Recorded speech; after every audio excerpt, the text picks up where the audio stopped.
Hello student, आप सभी का स्वागत है आपके अपने चैनल महेश्वरी कोचिंग, जहां पर मैं आपको आपके क्लास में ऑल सब्जेक्ट से related question answer, important question और सारे क्वेश्चन सॉल्व कर पाती हूं। तो यहां पर हम मैथ्स का सैम्पल पेपर सॉल्व कर रहे हैं 2023 का। सबसे पहले हम ऑब्जेक्टिव सॉल्व करेंगे, इसी के बाद हम क्वेश्चन आंसर भी सॉल्व करेंगे, जिसमें से आपको एग्जाम में आने के चांसेस बहुत है। तो ये क्वेश्चन आप जरूर देखिए और सॉल्व कीजिए। तो सबसे पहले यहाँ पर क्वेश्चन दिया है, सही विकल्प चुनकर लिखिए। एग्जाम में सबसे पहला क्वेश्चन यही आता है, 26 और 91 का एचसीएफ क्या होगा। एचसीएफ क्या होता है आपको पता है, पहले भी मैंने बताया है कि 26 और 91 किसके टेबल में आते हैं, दोनों 13 के टेबल में। तो इसका आंसर क्या होगा हमारा 13। ओके, रेखिक बहुपद x प्लस बी का शून्यक क्या होगा। शून्यक क्या होता है, x की वैल्यू देखो b प्लस में है तो ये हो जाएगा माइनस, और a अपॉन में आ जाएगा तो क्या आएगा answer minus b upon a। इसको ऐसे भी सॉल्व करके आप देख सकते हो, यदि कंफ्यूज होते हो तो इसके इक्वल टू में 0 लेंगे, x यहीं रहा, b उस साइड जाएगा तो माइनस होता है, x इक्वल टू क्या जाता है माइनस बी अपॉन a। तो इस तरीके से हम इसको सॉल्व कर सकते हैं। ठीक है, जब a1 upon a2 equal to b1 upon b2 not equal to c1 upon c2 हो तो रेखिक युग्म का a1 x b1x plus c1 और a2x plus b2x plus c2 का हल क्या होगा। तो इसके हल होंगे कि दो हल होंगे।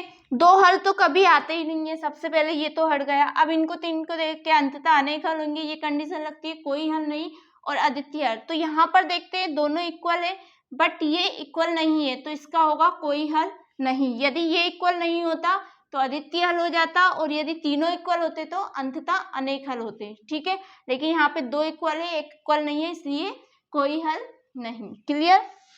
AP 2712 का सार्वंतर क्या है, दोनों के बीच में डिफरेंट कितना है, 7 में से 2 माइनस करेंगे क्या आएगा 5। तो ये 5 हमारा आंसर होगा। दो समरूप त्रिभुजों की भुजाएं 4:9 के अनुपात में है। इन त्रिभुजों के क्षेत्रफलों का अनुपात है, क्या अनुपात होगा, देखो 4 का स्क्वायर करेंगे, 4 4 जा 16, 9 9 जा 81, तो ये हो जाएगा 16:81।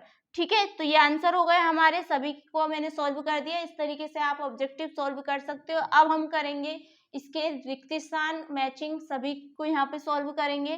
तो ये रहे आपके ऑब्जेक्टिव जो कि सॉल्व हो चुके हैं। अब रिक्त स्थान हम सॉल्व करते हैं। रिक्त स्थानों की पूर्ति कीजिए। सभी खाली स्थान त्रिभुज समरूप होते हैं। कौन से त्रिभुज समरूप होंगे, समरूप का मतलब होता है कि जो देखने में समान लगे। ठीक है, तो यहाँ पर आएंगे समबाहु त्रिभुज। समबाहु त्रिभुज जिसकी सभी भुजाएं बराबर हो, चाहे वो बड़े हो या छोटे हो, भुजाएं बराबर होगी, इसलिए वो देखने में क्या लगेंगे, समरूप लगेंगे। तो इसका आंसर क्या होगा समबाहु। ठीक है, किसी बिंदु की y अक्ष से दूरी, y अक्ष से दूरी बोला है तो y से दूरी होगा, तो इसलिए ये आएगा x निर्देशांक, क्योंकि y अक्ष से दूर कौन होगा x।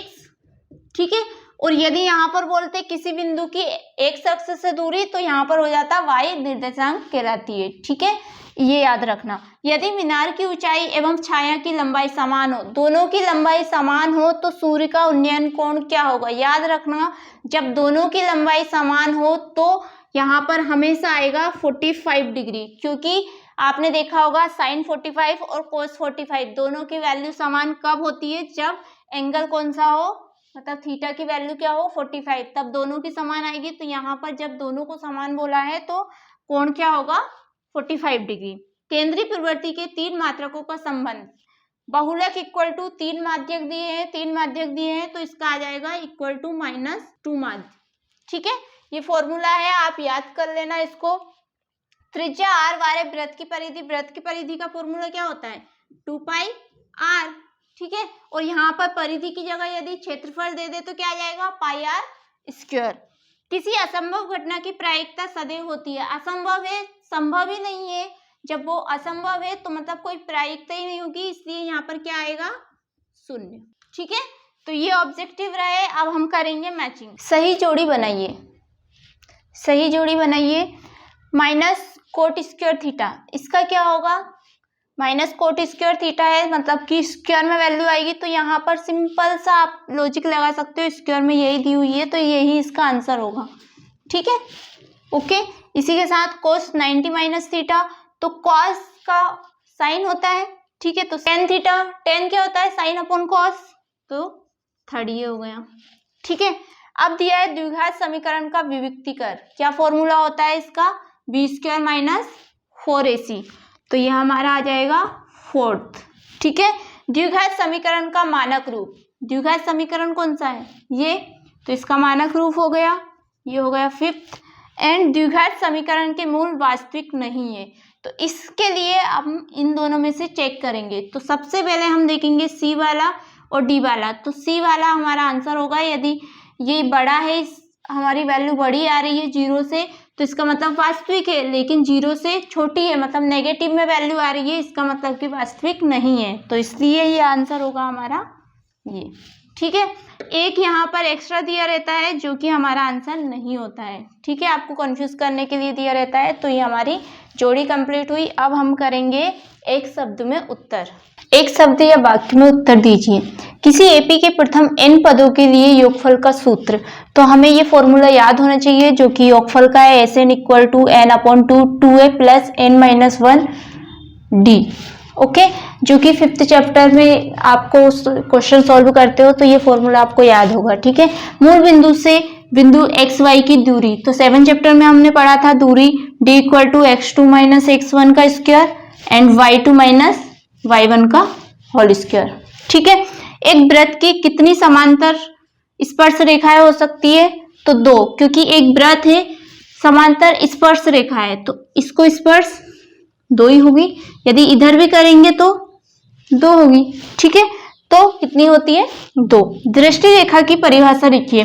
दृष्टि रेखा किसे कहते हैं, कि जैसे हमारे द्वारा देखी गई वस्तु से जो मिलने वाली रेखा है उसको दृष्टि रेखा कहते हैं। तो इसको हम परिभाषा में कैसे लिखेंगे, दृष्टि रेखा प्रक्षक, प्रक्षक मतलब जो कि देख रहा है, प्रक्षक की आंख से प्रक्षक द्वारा देखी जाने वाली वस्तु के बिंदु को मिलाने वाली रेखा होती है। ठीक है।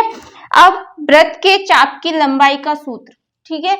तो यहाँ पर वृत्त के चाप की लंबाई का सूत्र क्या होगा, θ/360 डिग्री इक्वल टू 2πr। बेलन के आयतन का सूत्र πr²h। तो ये हो गया हमारे एक शब्द में उत्तर। अब हम करेंगे सत्य असत्य। सत्य असत्य लिखिए। √3 एक परिमेय संख्या है, हमें पता है √3 एक परिमेय संख्या नहीं है, क्योंकि √ में जो भी वैल्यू आती है वो अपरिमेय हो जाती है, तो इसका आंसर क्या होगा, असत्य। 2 4 6 8 समांतर श्रेणी है, तो नहीं। 2 4 6 8 समांतर श्रेणी है, तो हाँ समांतर श्रेणी है, क्योंकि इनमें सेम डिफरेंट है, 2 का डिफरेंस है, इसलिए इसका आंसर भी होगा हमारा सत्य। समकोण त्रिभुज की सबसे बड़ी भुजा कर्ण होती है, ये हम सभी को पता है, तो ये भी सत्य है। बिंदु -4 6 एवं 4 6 के मध्य बिंदु के निर्देशांक 0 0 है, तो ये भी सत्य है, क्योंकि ये दोनों जब हम ग्राफ बनाते हैं तो कहीं पर भी इन दोनों की जो लाइन है वो टच नहीं होती है, इसलिए इसका निर्देशांक क्या होगा, 0 0। ठीक है। बेलन का वक्रपेश 2πrh होता है, हाँ हमें फॉर्मूला पता है, तो ये भी क्या होगा, सत्य। किसी घटना की प्रायिकता ऋणात्मक हो सकती है, कभी भी नहीं हो सकती, शून्य हो सकती है या फिर पॉजिटिव हो सकती है, ऋणात्मक कभी नहीं होती, इसलिए इसका आंसर होगा असत्य। तो ये रहे हमारे ऑब्जेक्टिव कंप्लीट हो चुके हैं। अब हम नेक्स्ट वीडियो में इससे रिलेटेड जो भी इस सैम्पल पेपर में क्वेश्चन दिए हैं वो सॉल्व करवाऊंगी। हमारे चैनल को सब्सक्राइब कर लीजिए ताकि आपको वो वीडियो भी मिल जाए और आप आसानी से इस पूरे सैम्पल पेपर को सॉल्व कर सको और आपको एग्जाम में बहुत ज़्यादा हेल्प मिलेगी यदि आप इस क्वेश्चन पेपर को सॉल्व करके जाते हो। ठीक है। तो यदि आपको वीडियो पसंद आई हो तो लाइक करना और अपने फ्रेंड्स के साथ ज़रूर शेयर करना ताकि उनको भी हेल्प हो सके, और हमारे चैनल को सब्सक्राइब कर लीजिए ताकि आपको नेक्स्ट वीडियो जो भी आए वो मिल जाए। ठीक है। Thank you.